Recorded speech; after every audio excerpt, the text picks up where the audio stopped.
आइए मैं एक कवि को बुलाना चाहता हूं जो बहुत मुश्किल से हम लोगों को मिल पाते हैं। बनारस से चल के आए हैं, पांडित्य का काम करते हैं। उनको ऐसे ऐसे मंत्र आते हैं कि जिंदा आदमी भी कब मर जाए कोई भरोसा नहीं है। बनारस का एक ऐसा कवि जो पूरे हिंदुस्तान का सबसे डिमांडेड कवि है। कानपुर में हम लोग यहाँ पर बैठे हैं, अभी छोटा बच्चा खो गया था, आया और वो उसकी माँ आई, उसको लेके चली गई। असल में उस बच्चे को मालूम था कि हमारी माँ कहाँ पर बैठी हुई हैं।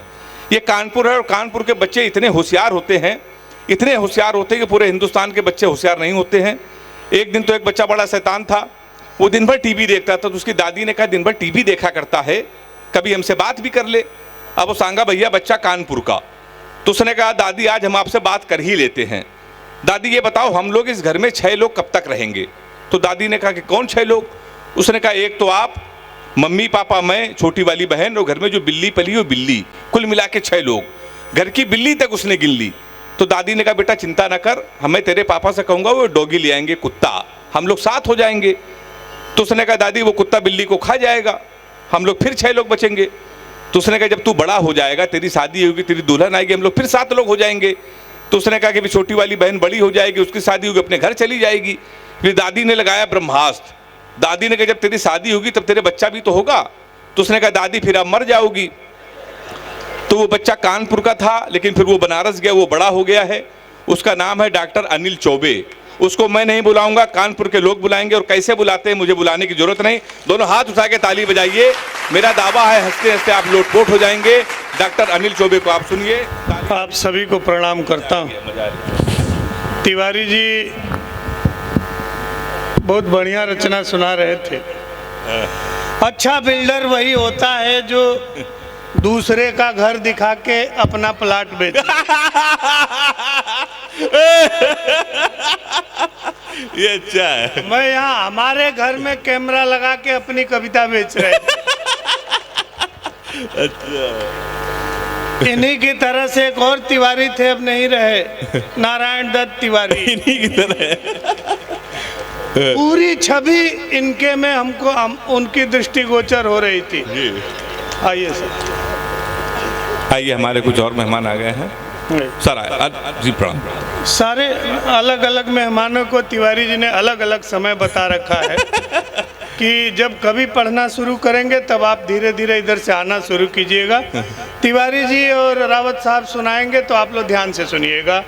हम लोग फिर भी सुना सकते हैं, लेकिन तिवारी जी जो है आप कैमरा लगा के रखे थे, ये गलत काम है। इस उम्र में आप सार्वजनिक स्थल में अपने क्षेत्र में खड़े होकर कह रहे हैं हमारी भुवन मोहिनी जी। अरे बाप रे। आपने कहा हमारी भुवन मोहिनी, कहा एक बार नहीं कहा कि हमारा अनिल चौबे, नहीं कहा, लेकिन ये जरूर कहा आपने हमारी भुवन मोहिनी। और कानपुर के लोगों, नहीं कोई जोर चलता है महज रिक्वेस्ट होता है। नहीं कोई जोर चलता है महज रिक्वेस्ट होता है। इश्क में दौलते दिल का बड़ा इन्वेस्ट होता है। और जवानी में मोहब्बत की जिन्हें गिनती नहीं आती, बुढ़ापे में उन्हीं का तो डीएनए टेस्ट होता है। अब मेरा दावा है पीछे के लोग भी थोड़ा जागृत कीजिए। अरे सारे मस्ती में सुनेंगे। एक बार अनिल चौबे जी को मन से सुनना चाहते हो, एक बार ताली बजा के बताइए आप लोग। हमारे भैया जय हो। हाँ मजा आनंद। ठीक से तिवारी जी का भी डीएनए टेस्ट हो जाए तो मुझे पूरा विश्वास है कि कई जो घर हैं वो दावे करेंगे इनके संपत्ति में कि असली बाप यही है। वरना ये जो कैमरा लगाने का काम है, कितना सटीक काम किया है इन्होंने। और हिम्मत देखिए कि माइक पे खड़े होके कह रहे हैं कि हमारा कैमरा जो है आदरणीय भुवन मोहिनी के घर तक चला गया था। ये हिम्मत केवल कानपुर के पास हो सकता है। तो है। विश्व में कोई अपने लोगों में खड़ा होकर के किसी महिला के घर में सीसीटीवी नहीं लगवा सकता, ये तिवारी जी लगवा सकते हैं। हम आपको सादर प्रणाम करते हैं आपकी इस अतिरिक्त योग्यता के लिए। अच्छा। हाँ, ये अतिरिक्त योग्यता है। हाँ भैया। ये बच्चे की मम्मी भी आई होंगी। हाँ, इनको जो संभाल लीजिए। हाँ, उनको संभाल लीजिए, इनको छोटे बच्चों को रोके रहिए, वरना भुवन मोहिनी जी को दे दीजिए, जब तक नहीं काव्य पाठ कर रही है खिलाती रहेंगी। आइए हम सुनाना शुरू करिए। हाँ भैया, सुनाना हम शुरू कर रहे हैं, तो थोड़ा सा आनंद के साथ सुनिएगा जी। पहला कवि हूँ मैं, वैसे तो ये दो लोग आयोजक ही हैं, बड़े लोग हैं, इनको सुनना ही पड़ता है। सुनना ही पड़ता है। लेकिन हमको न सुनिएगा तो हमारा जो है लिफाफा फंस जाएगा। अच्छा। तो इसलिए हमको सुन लीजिए, हम अपने खानदान से शुरू करते हैं। हाँ, आपको हमको हमारा जहाँ जहाँ मन आएगा, जैसे जैसे बस वैसे वैसे सुनाऊंगा मैं, शुरू कर दीजिएगा। स्वागत भैया। हमारे मुंह पे मत जाइए, मुंह पे मत जाइएगा।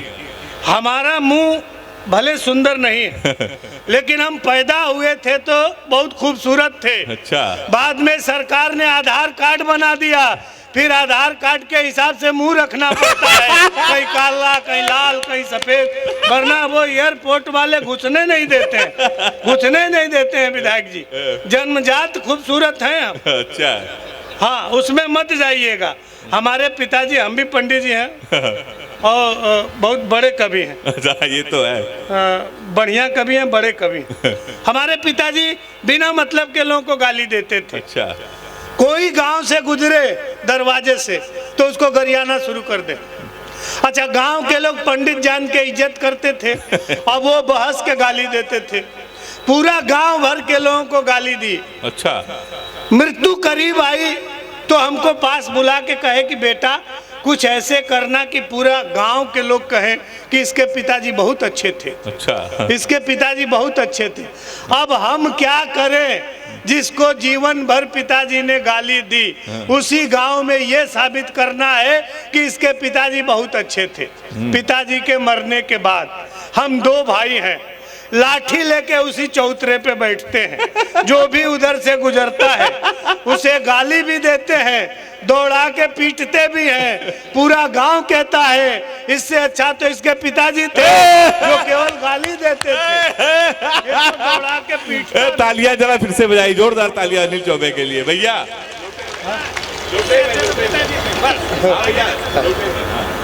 स्वागत है। हम आपको एक छंद सुनाते हैं, सुनिए। बिल्कुल निर्गुण भक्ति भाव से सुनाऊंगा और आप उसी भाव से सुनिएगा। इधर का थोड़ा सा कुछ और कार्यक्रम चल रहा है, प्रशांत थोड़ा सा साउंड उसका कम करा दीजिए। हाँ, या फिर आप इतनी तालियां बजाइए कि उसका साउंड अपने आप दब जाए। बस दो ही कारण है, सुनाता हूँ, सुनिए। 85 वर्ष की अवस्था के जब दादा हो गए तो यमराज का मिस कॉल आया कि आपका कार्यकाल पूरा हो गया, चलिए। भारत का बुजुर्ग मृत्यु करीब हो फिर भी अपने आनंद उत्सव का त्याग नहीं करता। बस यही कहने की कोशिश करता हूँ, सुनिएगा। बहुत अच्छा। कि मेरे खानदान के वयो बुजुर्ग दादा बोले, प्रतिदिन गंगा में नहाना चाहता हूँ मैं। अच्छा है। और बाकी बचे जीवन को भोले की शरण जाके राम राम जप के गंवाना चाहता हूँ मैं। कि जैसे तैसे मेरी बीत गई है जवानी, आसाराम सा बुढ़ापा न बिताना चाहता हूँ मैं। और मेरी अंतिम इच्छा है बस एक बार राधे माँ को गोद में उठाना चाहता हूँ मैं। थोड़ा इधर के लोग भी जागृत हो जाए। ये साधारण समझ रहे हैं, ये साधारण न समझे। ये दिल्ली, बम्बई और ये बड़े कवि ये किसी काम नहीं आएंगे, लेकिन काशी जब भी घाट किनारे आप आइएगा तो हम हमेशा आपके काम आएंगे। इसलिए हमको थोड़ा अतिरिक्त ऊर्जा के साथ सुन लीजिए। थोड़ी सी तालियों का घनत्व बढ़ाइए, इधर के लोग भी बजाइए, हम आपको सुनाते हैं। आपको आनंद आएगा, सुनिए। मृत्यु से एक हाथ से सुनाता हूँ। हाँ भैया, आइए आप भी आ जाइए। अरे नहीं, आइए आप। सुव्यवस्थित तरीके से दुर्व्यवस्था फैलाने को प्रजातंत्र कहते हैं। और जिस प्रजातांत्रिक तरीके से आप कर रहे हैं, ठीक है, आगे आएंगे ना तो थोड़ा ध्यान भंग हो जाएगा। और कोई बात नहीं है, इधर तो कुर्सियां भी खाली नहीं है, सब बड़े लोग बैठे हैं, उधर ही लगा दीजिए कुर्सी थोड़ी देर के लिए। जब बड़े कवि आए ना तब आइए आप इधर, जब बड़े बड़े कवि आए तब आप इधर कुछ भी कर सकते हैं। अपनी ही व्यवस्था में है वो। हाँ, नहीं व्यवस्था अच्छी कर रहे हैं, लेकिन हमारी व्यवस्था गड़बड़ा रही है ना। बीच में नहीं आएगा। हाँ, स्वागत। थोड़ी देर के लिए सुन लीजिए। विधायक जी, हमको सगी पत्नी से सगा पुत्र प्राप्त है। आप हंस रहे हैं, हंसने का विषय नहीं है। अच्छा। ये गौरव का विषय है। इस जमाने में सगी पत्नी से सगा पुत्र हो जाए तो ये गौरव का विषय है। ये गौरव हमको प्राप्त है। हाँ, अच्छी बात है। हाँ भैया, कुछ कह रहे हैं आप? नहीं कुछ नहीं। हाँ, आस्थाना जी कह रहे हैं कि हमको आज तक ये गौरव प्राप्त नहीं है। ये बड़े लोगों को ये गौरव नहीं मिलता। ये गौरव रात रात भर दिन दिन भर कभी सम्मेलन करेंगे तो ये गौरव तो पड़ोसी को ही प्राप्त होगा ना। ये कहाँ से आपको सुनाते हैं, सुनिए। स्वागत है। मृत्यु से एक हास्य। हाँ भैया, आप बड़े लोग हैं और श्रेष्ठ लोगों की उपस्थिति है। हास्य का ये तरीका है, आप देखिए। स्वागत। 1985 के बाद हमारे गांव में बिजली आई, टेलीविजन खरीदा गया और बाबूजी टीवी देखने बैठ गए। सुनिएगा। हाँ।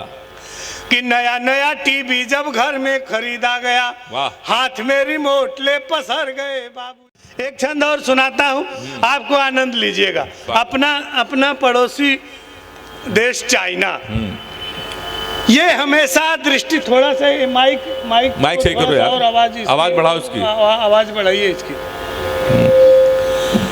दृष्टि गड़ाए रहता है डोकलाम के प्रति, सिक्किम के प्रति, और हमारे यहाँ अखबारों में ये छपता है, चाइना अपनी दृष्टि गड़ाए हुए डोकलाम के प्रति। आज के भौतिकवादी युग में किसी भी चीज को आप गंभीरता से सोच लीजिए तो हास्य हो जाता है। एक छंद सुनाता हूँ, आप ध्यान से देखिए। जिस चाइना की खुद की आंख खुद नहीं दिखाई देती, अच्छा है, इतनी छोटी छोटी आंख लेके वो डोकलाम के प्रति और सिक्किम के प्रति गड़ाए रहता है। वाह। चाइना जिसका नेशनल वीर, उसकी हाइट जो है 4 फीट 3 इंच। हाँ। इससे बड़ा कोई चाइना में वीर पैदा ही नहीं हुआ। गलती से कोई 5 फीट 7 इंच का दिख जाए तो समझिए अपने यहाँ के ऋषि महर्षि तीर्थ यात्रा पे चाइना गए हुए थे। और एक अनुकूल छंद सुनाता हूँ, तालियों से शुरू कर दीजिएगा। अच्छा है। साहित्य में इस छंद का कोई मतलब नहीं है, लेकिन आपको आनंद पूरा आएगा। सुनिएगा। कि बटन सी आंख बीच चाइनीज नाक तेरी, अच्छा है। बटन सी आंख बीच चाइनीज नाक तेरी, धाक में सुराख कर देंगे लाल माओ के। और एक बात जिन पिंग ठीक से समझ लेना, कोट में गुलाब नहीं दाढ़ी वाले ताऊ के। कि एक बात जिन पिंग ठीक से समझ लेना, कोट में गुलाब नहीं दाढ़ी वाले ताऊ के। कि ड्रैगन के परदादा कालिया के फन पर कथक किए थे लघु भ्राता बलदाऊ के। तो कान खोल सुन लेना, बाप ही लगेंगे हम इजिंग बिजिंग क्लिंग चिंग चांग चाऊ के। चिंग चांग चाऊ के। बहुत अच्छा है अनिल भैया, वाह वाह वाह वाह वाह। विद्यालय में सर्वाधिक अंक प्राप्त करने वाले विद्यार्थियों को सम्मानित किया गया। हमारे समय में इतना अंक प्राप्त नहीं होता था। कृष्ण ने रसखान से कहा कि हमारे समय में तो तुम लिखा करते थे, छछियावर छाछ पे नाच नचावे। आज तुमको कविता लिखनी होती तो क्या लिखते? सुनिए। विद्यालय के लोगों की भी उपस्थिति है, सुनिएगा। स्वागत भैया। मैं आपको हिंदुस्तान का सर्वश्रेष्ठ श्रोता मान के सुना रहा हूँ, आप मुझे ब्रह्मांड का सबसे महान कवि मान के सुनिए। अच्छा है। हाँ। जय हो। सुनिए। स्वागत।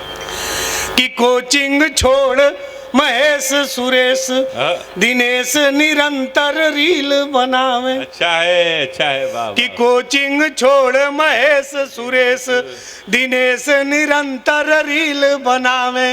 और नेट यो टेट को भेदने वाले भी रूप रहस्य अभेद बतावे।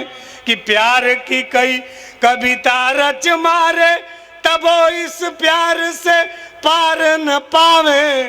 ये कली काल की सुंदरियां बस टुइया भटेटू पे नाच नचावे। ये कली काल की सुंदरियां बस टुइया भटेटू पे नाच नचावे। जीवन में शराब फेंकने कोई भी विषम परिस्थिति हो, आदरणीय विधायक जी की उपस्थिति है, सांसद महोदय की उपस्थिति है, जीवन में चाहे कितना भी विषम परिस्थिति आ जाए, सकारात्मकता का कभी त्याग मत कीजिए। बहुत अच्छा चंदी, हाँ। सकारात्मक लोग ही सफलता की सीढ़ी को चढ़ते हैं। बहुत अच्छा। अपने जीवन में सकारात्मकता का कभी भी त्याग मत कीजिए। हम जब पहली बार दुबई गए तो एक शेख साहब ने कहा, पंडित जी शराब पे सुनाइए। हमको लगा हम ही से क्यों कह रहा है शराब पे सुनाइए। हम कहे शराब में नशा है, तो कहे तुमको कैसे पता है। और न सुनाए तो पूरा काव्य तो धर्म आड़े आ जाता है। हमने बीच का रास्ता अपनाया और आपको एक बहुत बढ़िया छंद सुनाता हूँ, सुनिएगा। अद्भुत है ये। सौंदर्य बोध नाले में भी है, बस दृष्टि सुअर की चाहिए। अच्छा। जब भी दृष्टि बदलती है व्यक्ति का दृष्टिकोण बदल जाता है, इसलिए दृष्टि मत बदलिए। एक सुंदर सी नायिका बसंत के आगमन पे गांव में खेतों से गुजरती है। हाँ। किताबों में लिखा जाता था, पढ़ाया गया है कि सरसों के फूल खिल जाए तो समझिए कि बसंत आ गया। बसंत आ गया। हमारे यहाँ ठाकुर साहब जब चाहते थे तब बसंत आ जाता था। गांव में आज भी ठाकुर चाह ले तो बसंत क्या, बसंती चली आती है आधी रात को, आ जाएगी। भैया हमारे सागा जी भी ठाकुर साहब ही एक बार ताली हो जाइए जोरदार भाई, जिंदाबाद। तो मैं उन्हीं को समर्पित कर रहा हूँ। ये कानपुर है, सुरक्षित नहीं जा पाएंगे आप। क्यों, इसमें हमने कौन सी बुरी बात कह दी? हमने विधायक जी के प्रशंसा में ये बात कही है कि आज भी हमारे विधायक जी चाह लें तो बसंत की इतनी औकात है कि न आएगा। कौन बसंत है कि विधायक के चाहने पे न आए? और असली विधायक तो वो है कि बसंती भी आ जाए चाहने पे। तो बसंत ऋतु का तभी तो सार्थक प्रयोग है। अच्छा। वो छंद देखिए। हाँ, छंद सुना। हाँ, सुनाइए। हाँ भैया जी जी, आप सुनाइए सुनाइए। हमको लगा कि विधायक जी ने SMS तो नहीं कर दिया। नहीं, बहुत बढ़िया। सुनिए, स्वागत। थोड़ी तालियां बजा दीजिए। ताली बजाइए। हाँ, थोड़ा बीच में तालियां बजाते रहिए। जी। कि गोरी गोरी गोरी पगडंडी से जो गुजरी तो, गोरी गोरी गोरी पगडंडी से जो गुजरी तो, हरा भरा खेत खड़ा ख्वाब देखने लगा, और रूप देख धूप को भी आ गया पसीना, बूढ़ा बरगद आंखें बेहिसाब सेकने लगा। कि ज्वार बाजरों ने झुक झुक हेलो हाय कहा, और हर रास्ता जनाब छेकने लगा, और पोखरे में पाँव को पखारा जब उसने तो ट्यूबवेल गांव का शराब फेंकने लगा, ट्यूबवेल गांव का शराब फेंकने लगा।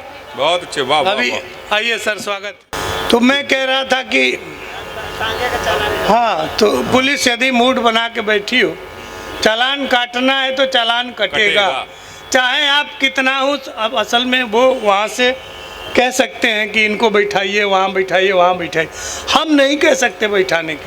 हमारे खानदान में बैठाने का काम गया जी ले जाके किया जाता है, और जिनको ले जाकर बैठा दिए फिर भगवान भी उनको उठा नहीं पाए। तो इसलिए हम नहीं कहते कि आप ये वो, इनके लिए उनको रखे हैं कि पांडे जी कहेंगे। आप वो छंद सुन लीजिए। हाँ। हाँ। पुलिस यदि मूड बना के बैठी हो कि चालान काटना है तो चालान कटेगा। सुनिए। हाँ भैया।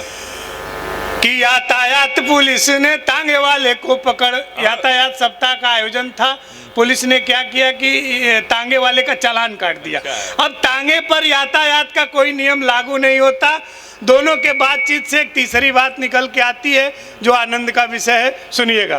कि यातायात पुलिस ने तांगे वाले को पकड़, कहा तेरा रूट परमिट ही बेढंगा है, और कागज सही नहीं है, इंश्योरेंस भी नहीं है, DL कहीं नहीं है, तू बड़ा लफंगा है।